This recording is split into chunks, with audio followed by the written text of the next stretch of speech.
รู้ឆ្ងាយពីអ្នកមានគុណអិនចនកូនប្រុសអុកញ៉ាព្រៀបស្វាត់បង្ហាញភាពកតញ្ញូចំពោះឪពុកម្ដាយថ្ងៃទិវានៃក្តីស្រឡាញ់ពីចម្ងាយចាំមហាជននិយមតាមដានរឿងរ៉ាវឯកជនរបស់ចាអុកញ៉ាព្រៀបស្វាត់ច្បាស់ជាបានជ្រាបមកហើយពីជីវិតក្រុមគ្រួសាររបស់កំពូលតារាចម្រៀងរូបនេះ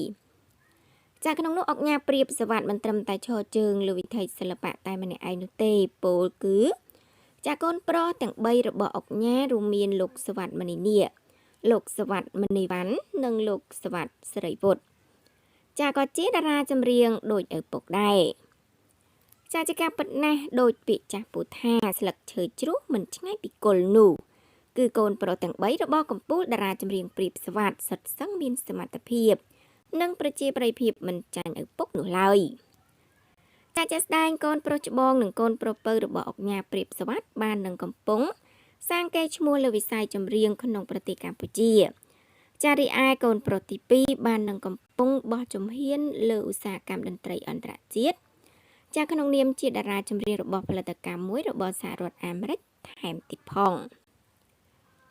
ចាំម្យ៉ាងវិញទៀតបាននិយាយពីក្រុមគ្រួសាររបស់អុកញ៉ាព្រៀបស្វាត់ក៏ត្រូវបានមហាជនអ្នកគាំទ្រចាជាពិសេសអ្នកនៅក្នុងរង្វង់សិល្បៈសរសើរពីសុភមង្គលរបស់តារាចម្រៀងខាងលើយ៉ាងខ្លាំងចាខណៈកូនប្រុសទាំង3សុទ្ធសឹងតែដើរតាមគន្លងធម៌ងាកទៅកាន់កូនប្រុសទី2របស់អុកញ៉ាព្រៀបស្វាត់គឺលោកចាសវັດមនីនាគចាដែលពេលនេះ